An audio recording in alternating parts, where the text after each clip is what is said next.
Hi రాజు గారు. Hello అండి. So ఈ రోజు ఏం రెసిపీ అడుగుతున్నారో చూద్దామా రాజు గారు? ఓకేనండి. ఓకే, సో శ్రీలత గారు మెయిల్ చేశారు రాజు గారు రాజమండ్రి నుంచి. ఓకే. గోరు చిక్కుడు అలాగే ఏదైనా లీఫీ వెజిటబుల్ కాంబినేషన్ లో రైస్ ఐటమ్ ఏమైనా చేసుకోవచ్చా అని అడుగుతున్నారు. ఓకే, సో కొంచెం డిఫరెంట్ కాంబినేషన్. గోరు చిక్కుడుతో రైస్ ఐటమే కొంచెం డిఫరెంట్ కాంబినేషన్ కదా. అవునండి. సో గోరు చిక్కుడుకి ఇంకా మనం లీఫీ వెజిటబుల్ ఏం యాడ్ చేస్తే బాగుంటుంది? రైస్ ఐటమ్ కాబట్టి కొంచెం పుదీనా యాడ్ చేస్తే బాగుంటుంది. పుదీనా ఫ్లేవర్ లో. ఓకే, సో గోరు చిక్కుడు పుదీనా కాంబినేషన్ బాగానే ఉంటుందా? బాగానే ఉంటుంది, అంటే ఈ రెండింటి కూడా బాగా సెట్ అవుతుంది. చాలా బాగా వస్తుంది. ఓకే, సో అయితే ఇప్పుడు గోరు చిక్కుడు పుదీనా రైస్ చేస్తారా? అవునండి.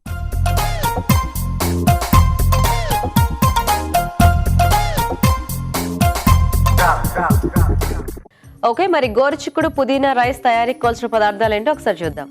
గోరుచిక్కుడు పుదీనా రైస్ తయారు చేయడానికి కావాల్సిన పదార్థాలు: తరిగిన గోరుచిక్కుడు అరకప్పు, బాస్మతి బియ్యం 1 కప్పు, తరిగిన పుదీనా అరకప్పు, తరిగిన పచ్చిమిరపకాయలు 2, జీలకర్ర 1 టీ స్పూన్, ఉప్పు తగినంత, అల్లం వెల్లుల్లి పేస్ట్ 1 టీ స్పూన్, పసుపు చిటికెడు, నూనె 2 టేబుల్ స్పూన్లు. ఓకే అండి, మరి కావాల్సిన పదార్థాలన్నీ చూసారు కదా, స్టార్ట్ చేద్దామా రాజు గారు? ఓకేనండి. కొద్దిగా నూనె వేసుకుని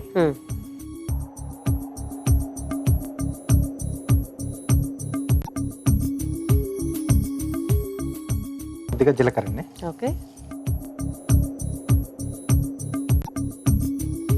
అలాగే పచ్చిమిరపకాయలు. సో కారం మనకు వీటి వల్లే వస్తుంది. యా, సో ఇందులో మసాలా పౌడర్ కానీ అట్లాంటివి ఏమి యాడ్ యాడ్ చేయట్లేదండి, అంటే మనకి ఆ పుదీనా ఫ్లేవర్ ఎక్కువగా తెలుస్తూ ఉంటుంది. సో అలాగే గోరుచిక్కుడు కూడా ఒక టైప్ ఆఫ్ ఫ్లేవర్ ఉంటుంది కదా. అవునవును, సో అది సరిపోతుందండి. ఓకే, సో దీంట్లోనే కొద్దిగా అల్లం వెల్లుల్లి పేస్ట్. ఓకే, సో మళ్ళీ ఎక్కువ మసాలా యాడ్ చేసినా మనకి అదేదో మళ్ళీ మసాలా కాంబినేషన్లో అయిపోతుంది. మసాలా కాంబినేషన్లో రైస్లో అయిపోతుంది, మనకు వీటి ఫ్లేవర్ ఎక్కువగా తెలియదు. సో ఇప్పుడు దీంట్లో సన్నగా తరిగిన గోరుచిక్కుడు ఉంది. ఓకే, సో ఇది కొంచెం మనకు వేగాలండి. సో మనం పచ్చి ముక్కలు యాడ్ చేసుకున్నాం కాబట్టి కొద్దిగా ఇది ఇక్కడ బాగా మగ్గితేనే మనకి బాగుంటుంది కదా. అవునండి, ఎందుకంటే మామూలుగా కర్రీ లాగా అయితే మనం కొద్దిగా ఎసరు వేసి అలా చేసుకుంటాం కాబట్టి ఉడుకుతుంది. సో ఇక్కడ వాటర్ సోర్స్ ఏది లేదు కదా, సో కొంచెం ఇది వేగితేనే బాగుంటుంది. ఇప్పుడు మనము ఇందులో కూడా ఉడికించేసుకున్న ముక్కలు వేసుకుంటే రాజు గారు, అంటే వేసుకోవచ్చు అలా కూడా? వేసుకోవచ్చు అండి. ఓకే, చాయిస్ మనకు ఇష్టం ఉంటే అలా వేసుకోవచ్చు. లేదు కొంచెం ప్రాసెస్ అనేది ఇంకొంచెం తొందరగా అవుతుంది. ఓకే, సో లేదు అంటే కొద్దిగా బాగా చిన్న ముక్కలు ఇలా తరిగి వేసుకుంటే ఇక్కడ కొంచెం కూడా తొందరగానే వేగిపోతుంది, చిన్న చిన్న ముక్కలుగా కట్ చేసుకుంటే. ఓకే, సో అయితే ఇప్పుడు కొద్దిగా వేగాలి కదా రాజు గారు అవి. అవునండి.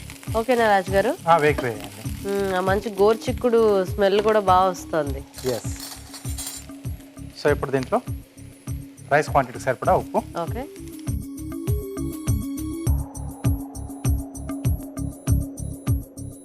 ఎంటీఆర్ మసాలా వారి పసుపు అండి. ఓకే, మనకి జనరల్ గానే రైస్ ఐటమ్స్ అంటే ఇలా చేసుకునేవి చాలా ఫాస్ట్ గా అయిపోతాయి. ఎస్.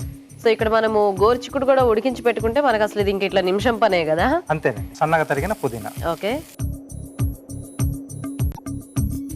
సో పుదీనా ఇక్కడ మనం పేస్ట్ లాగా కాకుండా జస్ట్ లీఫ్ నే కట్ చేసేసుకుని సన్నగా తరిగి వేసేసుకున్నాం. ఓకే, సో దీంట్లో మనం ముందుగా ఉడికించి పెట్టుకున్న basmati rice. Okay,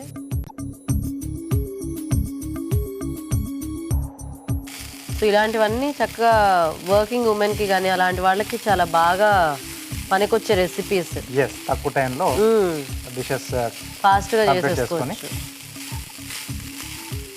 and of course టేస్టీగా కూడా ఉంటాయి, అంటే మనకి ఆ బ్లెండ్ అయిపోతే ఆ ఫ్లేవర్స్ అనేవి మనం చేసుకునే ఇంగ్రీడియంట్స్ కరెక్ట్ గా చూస్ చేసుకుంటే ఆ డిష్ అనేది సూపర్ గా వస్తుంది. సో ఇప్పుడు జనరల్ గా కూడా మనం ఏదైనా చేసుకునే కర్రీస్ లో కూడా కొంతమంది ఎక్కువ మేతి ఫ్లేవర్ అది వాడుతుంటారు, అంటే అది వేస్తే టేస్ట్ అనేది ఆటోమేటిక్ గా ఎలా ఉన్నా కూడా బాగుంటుంది అని చెప్పేసి. సో చిన్న చిన్న టిప్స్ అవి ఫాలో అవుతుంటే మనకి రెసిపీస్ సింపుల్ వి కూడా టేస్టీగా చేసుకోవచ్చు. కొంతమంది అంటారు కదా, వాళ్ళ చేతి వంట చాలా బాగా వస్తుంది, చాలా బాగా చేస్తారు వాళ్ళు ఏ డిష్ చేసిన దానికి ఏంటంటే వాళ్ళు కొంచెం బాగా ఫాలో అవుతూ ఉంటారు.